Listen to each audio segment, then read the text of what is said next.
In the year 2432, the cosmos had been not only mapped but also traversed, with humanity stretching its influence across countless star systems. Among these, Raxus 5, a planet dominated by thick jungles and ruled by the Amazons, a warrior race of formidable women, stood out.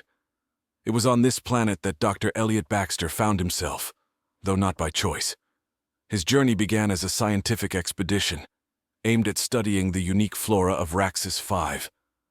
However, it quickly devolved into something more perilous when his research team was ambushed. The last thing Elliot remembered before losing consciousness was the dart hitting his neck and the world spinning violently around him. When he awoke, he was no longer in the humid embrace of the jungle, but inside a structure that resonated with the aesthetics of both ancient temples and futuristic design. The room was vast, with high ceilings supported by columns that resembled the twisted lianas of the jungle outside. Soft, bioluminescent light bathed the area in an eerie glow, casting large, dancing shadows on the walls. Elliot's head throbbed as he tried to sit up, but gentle hands pushed him back down. "Rest. You are safe here," a voice said, deep and melodic. He turned his head and saw her, a towering figure, easily over 6 feet tall, with muscles rippling under her skin-tight suit. Her hair was the color of midnight and flowed down her back like a river of shadows. Her eyes, a piercing silver, seemed to look right through him. "You are in the sanctuary," she continued, her voice a soothing balm. "I am Commander Lyra, leader of the Amazon Guard. You have been chosen, Elliot Baxter, for a very special purpose." Elliot's mind raced as he processed her words. Chosen? For what purpose? His thoughts were a jumble of panic and curiosity. "Chosen for what?" he managed to ask, his voice weak. "For the harvest," Lyra replied, her expression unreadable. "Our civilization thrives on the nectar, a substance derived from the unique flora of our planet. However, it requires a special process to be harnessed, a process that only a few are compatible with. You, Elliot, have the rare genetic makeup we've been searching for." Fear gripped Elliot as he tried to make sense of her words. The harvest sounded ominous, and his role in it even more so. "What does that mean? Am I a prisoner here?" he asked, struggling to sit up again. "Not a prisoner," Lyra said, her voice calm and reassuring. "Think of yourself more as a guest, one who holds the key to continuing our way of life. In time you will understand and hopefully embrace your role here. For now, rest. You will need your strength." As Lyra left the room, her figure disappearing into the shadowy corridors of the sanctuary, Elliot lay back down, a myriad of thoughts swirling in his mind. What was this nectar? How was he going to be involved in its harvest? And most importantly, what would become of him in this strange new world? Over the coming days, Elliot learned more about his role in the Amazons. He was treated well, almost reverently, but the freedom to leave was not afforded to him. He realized that his life, as he knew it, had irrevocably changed the moment he had set foot on Raxus 5. As he adapted to his new circumstances, Elliot couldn't help but feel a growing sense of dread mixed with an inexplicable fascination. The Amazons were not just warriors. They were survivors, living in harmony with a hostile environment and thriving in ways he had never imagined possible. In his heart, he knew his journey was just beginning. Little did he know, it would be a decade before he might even think of home again. Elliot spent his initial weeks under the constant surveillance of the Amazon guards, though they were subtly present. His room, a blend of organic materials and advanced technology, featured walls that pulsed with a soft light and surfaces that seemed alive, subtly shifting in color and texture with the time of day. Despite the opulence, the sense of confinement was palpable. One morning, he was escorted to what the Amazons called the Nectar Hall, a vast chamber at the heart of the sanctuary. Here the ceiling soared high above, adorned with bioluminescent flora that cast a surreal glow over everything. The center of the hall was dominated by a large, intricate structure resembling both a throne and a medical apparatus. This, he was told, was the harvest seat. Commander Lyra was there, her presence as commanding as ever. Elliot, today you will participate in your first harvest. This is a great honor bestowed upon very few." Her tone was ceremonial, echoing off the chamber walls. Elliot approached the harvest seat with a mixture of trepidation and intrigue. As he settled into the contraption, delicate tendrils extended from it, gently attaching to his skin at various points. He felt a slight pinch as they penetrated his flesh, extracting something he could not see. The process was uncomfortable but bearable. Lyra watched, her eyes reflecting a complex mix of duty and sympathy. "The nectar we collect from you has properties that are vital to us. It enhances our strength, our vitality, and our connection to this planet," she explained, as if sensing his discomfort needed a justification. As the harvest continued, Elliot felt waves of dizziness and euphoria. It was as though his very life essence was being mingled with the alien flora around him, creating something new, something potent. The sensation was alien, yet undeniably invigorating. When the process concluded, Elliot felt drained, but also strangely more attuned to his surroundings. The room seemed to pulse with energy, and the colors around him were more vibrant.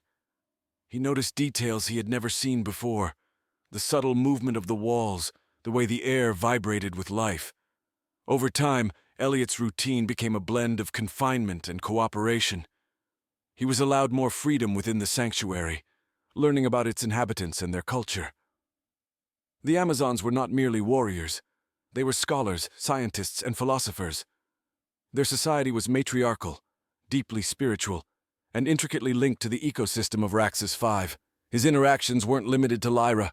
He met several key figures, including the soft-spoken healer Anya, who taught him about the medicinal uses of the planet's flora, and Tala, a fierce warrior who shared the history of their battles and triumphs. As months turned into years, Elliot's initial resistance waned. He found himself deeply involved in the life of the sanctuary, contributing to their studies with his own knowledge of Earth's botany. His work, particularly in enhancing the properties of the nectar, became invaluable. The Amazons, in turn, shared with him their technologies and understanding of the universe. Yet, despite his integration, a part of Elliot remained vigilant, always aware of his lack of true freedom. This paradox of captivity and reverence created a complex. The delicate balance of Elliot's life in the sanctuary took a sharp turn one evening during the annual Gathering of Gratitude, a festival where the Amazons celebrated the bounty of their planet and the continuous flow of nectar. The event was resplendent with vibrant displays of light, and the air was thick with the sweet, intoxicating aroma of exotic blooms. Music resonated through the complex, a haunting melody that seemed to echo the heartbeat of Raxus 5 itself. As Elliot mingled among the Amazons, absorbing the jubilant atmosphere, a sudden commotion at the perimeter caught his attention. A group of Amazons, part of the outer guard, rushed into the gathering, their expressions taut with urgency. They spoke quickly to Lyra, their words lost in the swell of music and celebration. Lyra's eyes found Elliot across the crowd. With a subtle nod, she signaled for him to follow her. They moved through the corridors of the sanctuary to a secluded chamber, used for strategic discussions. The room was stark, with a large holographic display at its center. The display flickered to life, showing a map of the surrounding territories and several red markers blinking ominously. "Scouts have detected unusual activity at the border. We believe it's the Krylons," Lyra announced, her voice steady but laced with concern. The Krylons, Elliot knew, were a rival faction of nomadic raiders who had been at odds with the Amazons for decades, contesting for control of the planet's resources. "We must prepare for a potential incursion," Lyra continued. "Your role, Elliot, is more crucial now than ever. The harvest must be accelerated. We need the nectar not just for strength, but for the enhancements it provides our warriors." The implications were clear, and the weight of responsibility settled heavily on Elliot's shoulders. The next few days were a blur of activity. Elliot spent long hours in the harvest seat, the sessions leaving him increasingly depleted. Yet he noticed a shift in his perception each time. The world around him seemed to sharpen, and he began to understand the deeper connections between the planet's life forms. Amidst this turmoil, Elliot's relationship with the Amazons deepened. He trained with Tala, learning to defend himself, and with Anya, he explored more profound aspects of the Nectar's potential, discovering its ability to enhance not just physical abilities, but cognitive functions as well. The looming threat of the Krylons brought a sense of unity and urgency that transcended Elliot's personal struggles with captivity. He found himself working alongside the Amazons, not as a captive, but as a comrade, his expertise valued and his contributions crucial. However, as the preparations intensified, so did Elliot's apprehensions about the upcoming conflict.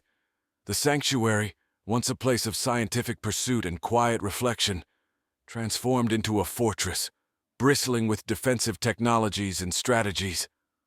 One night, as the tension reached a peak, Elliot found himself on the sanctuary's highest tower, looking out over the lush jungles that had become his home. The stars shone brightly, a tapestry of light against the darkness, reminding him of Earth. It was here that Lyra joined him, her presence a silent comfort. "We are not so different, you and I," she said, gazing at the stars. "Both bound by duty, by the roles we are given. You have become more than we ever anticipated, Elliot. More than a source of nectar. You are part of us now." Her words resonated with Elliot, stirring a mix of pride and sorrow. The connection to these people, to this alien world, had grown beyond mere survival. The threat materialized sooner than expected. Before dawn, alarms echoed through the sanctuary, a cacophony that shattered the pre-war tranquility. Elliot, already awake from his restless contemplation, felt a jolt of adrenaline as he joined Lyra and the other Amazons at the command center. The holographic display now showed a swarm of red indicators moving steadily closer to their location. The Krylons had launched their assault under the cover of night, using the dense foliage as cover. Their tactics were cunning, leveraging the natural terrain to mask their advance. "We've intercepted their scouts," Tala reported, her voice crisp. "But the main force is larger than we anticipated. They're using tech we haven't seen before." Lyra's eyes narrowed as she surveyed the data. "Prepare all defensive units. Activate the perimeter shields and deploy the drone scouts. Elliot, stay close. We may need another harvest sooner than planned." The battle began at the edges of the Amazon territory. Elliot could hear the distant sounds of combat, a stark contrast to the usually serene sounds of the jungle. He watched as Lyra orchestrated her forces with precision, her commands flowing seamlessly to her lieutenants. Elliot was not merely an observer. He felt a pull to be part of the struggle. His months of training under Tala had prepared him for combat, though he hoped it would never come to that. Yet here he was, donning the light armor that Anya had prepared for him, enhanced with the same properties as the Nectar to boost his resilience and alertness. The first wave of Krylons hit hard. They were fierce, their bodies augmented with rugged mechanical enhancements that made them formidable opponents. The Amazons responded with equal vigor, their weapons discharging energy pulses that lit up the night. Anya stayed by Elliot's side, her role shifting seamlessly from healer to protector. "The Nectar's effect will protect you to an extent, but you must stay vigilant," she warned, handing him a compact energy weapon. As the battle raged, Elliot felt the Nectar coursing through his veins, enhancing his senses to almost superhuman levels. He could see trajectories of incoming fire, sense the movement of his enemies through the vibration of the ground, and react with a speed he never knew he possessed. Despite their preparation, the Krylons were relentless. Their technology had indeed advanced, and they pressed their attack with a new type of energy cannon that disrupted the Amazons' shields. Seeing a breach in their defenses, Lyra shouted orders to regroup, her voice a beacon amidst the chaos. Elliot found himself at the forefront of a counterattack, his fear subsumed by a fierce determination to protect this world that had become his home. He fired his weapon with precision, each shot guided by his enhanced perception. The tide of battle ebbed and flowed like a deadly dance. Just when victory seemed within grasp, a new wave of Krylons surged forward, their numbers undiminished. It was during one of these clashes that Elliot saw Lyra fall, struck down by a Krylon commander. Rage and panic seized him. He sprinted to her side, dodging blasts and debris. Reaching her, he saw the wound was serious but not fatal.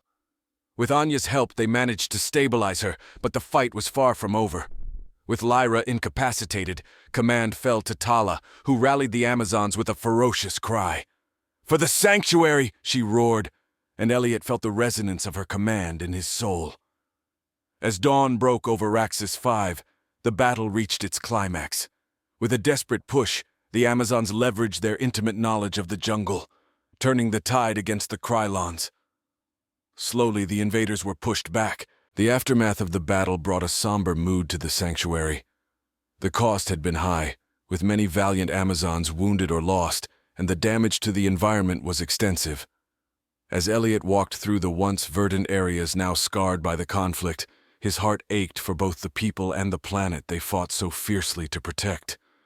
In the recovery ward, Lyra lay recuperating, her vitality slowly returning thanks to the advanced healing techniques of the Amazons. Her first words to Elliot when he visited were of gratitude and reassurance. "You fought well. You've saved many lives," she said weakly, her usual commanding tone softened by her condition. With Lyra incapacitated, the leadership duties fell to Elliot more than ever. Under Tala's and his joint command, the sanctuary began the arduous process of reconstruction. Elliot's bond with the Amazons deepened as he took part in their rituals of mourning and healing, immersing himself in their culture and sharing in their grief and their resolve to rebuild. During this period, Elliot and Anya worked closely together, using the properties of the nectar to accelerate healing processes and enhance the regrowth of the flora around the sanctuary. Anya showed him how to combine his botanical knowledge with her medical skills to create potent salves and regenerative serums. This collaboration not only brought them closer, but also sparked innovations that would benefit not just the Amazons, but potentially other civilizations across the galaxy. As the weeks turned into months, the sanctuary's walls and structures were repaired, stronger and more resilient than before. The environmental systems that sustained the bioluminescent flora and fauna were restored, slowly bringing back the natural beauty of the planet. However, the threat of the Krylons still loomed. Intelligence gathered during and after the battle indicated that the raiders were regrouping, potentially planning another assault. This knowledge cast a shadow over the recovery efforts, but it also galvanized the community to prepare more thoroughly for future conflicts. Elliot took an active role in these preparations, integrating Earth technology with Amazon innovations. He proposed new defense mechanisms, drawing from his experiences in the battle. These included drone surveillance networks and energy barriers that could be deployed swiftly in response to attacks. His proposal for a joint training program for the Amazons using virtual reality environments, simulating various battle scenarios, was met with enthusiasm. The program would prepare the warriors not just physically, but psychologically, offering them insights into their enemies' tactics and strategies. As the sanctuary regained its strength, so did its people. Elliot noticed a change in how he was regarded by the Amazons. No longer just an outsider or a necessary ally, he was now seen as one of them, a brother in arms and a leader. His previous life on Earth seemed distant, almost like a dream from another time. Here on Raxus 5, he had found a purpose that transcended his original mission, a cause worth fighting for. One evening, as Elliot stood watching the sunset paint the sky with strokes of crimson and gold, Tala joined him. "You have changed much," she said, her tone mixed with respect and curiosity. "Do you ever regret not being able to return to your world?" Elliot pondered her question, his gaze fixed on the horizon where the light battled the encroaching darkness. "Sometimes," he admitted, "but I believe my place is here now, with all of you. There's much to be done, and I am where I need to be." As the seasons changed on Raxus 5, so too did the rhythms of life in the sanctuary. Elliot's integration into Amazon society had become complete, with his role in both daily life and strategic planning now indispensable. The sanctuary, rejuvenated by the collective efforts of its inhabitants, stood as a beacon of resilience and innovation. The improved defenses had been tested several times by minor skirmishes with the Krylons, but thanks to the new systems and training protocols Elliot helped implement, the Amazons repelled each attempt with increasing efficiency. The enemy, once a constant threat, had begun to view the sanctuary as too formidable a target, leading to a tense but welcome decrease in hostilities. During this period of relative peace, Elliot devoted himself to a project that he believed could change the course of interaction between human and Amazon societies. Drawing on the unique properties of the nectar and his own scientific background, he developed a symbiotic cultivation system that could be used to grow the flora responsible for the nectar on planets other than Raxus 5. This innovation had the potential to create new avenues for diplomacy and trade, not just with Earth, but with other civilizations in the galaxy. Lyra, now fully recovered and more formidable than ever, supported Elliot's project with the full resources of the Amazon community. She saw in his plan not just a strategic advantage but a bridge between worlds, a means to share the essence of their planet without the need for conflict or conquest. The culmination of this work led to a grand assembly at the sanctuary, attended by delegates from several allied planets. Elliot presented his cultivation system, demonstrating its benefits and the potential for mutual prosperity. The response was overwhelmingly positive, with many expressing interest in adopting the technology. Amidst these achievements, Elliot found time to reflect on his journey, though not in terms of travel or adventure, but as a profound transformation of self and purpose. He often walked through the groves he had helped restore, feeling a deep connection to the land that had once been alien to him. One such evening, while wandering through a particularly lush section of the jungle, Elliot encountered Tala. Her presence was no longer a surprise. Over the years, she had become not just a comrade, but a close friend. Together they stopped by a small clearing where the first successful off-world nectar plant thrived under a protective dome. "It's beautiful," Tala remarked, gazing at the vibrant plant. "It symbolizes so much more than survival. It's a testament to change, growth, and understanding." Elliot nodded, feeling a surge of pride. "It represents our future," he agreed, "one where knowledge and respect bridge the gap between different peoples." As the stars began to appear in the twilight sky, casting their timeless light over the world, Elliot felt a profound sense of completion. The fears and uncertainties of his first days on Raxus 5 seemed like echoes of another era. He had arrived as a captive, a stranger driven by necessity, but had grown into a pivotal member of a community that no longer felt alien. He turned to Tala, his expression contemplative. "Do you think peace will last?" he asked, the question reflecting his lingering concerns about the stability of their achievements. Tala looked at him, her eyes reflecting the starlight. "Peace is like this jungle," she replied thoughtfully. "It must be nurtured, protected, and sometimes fought for. But with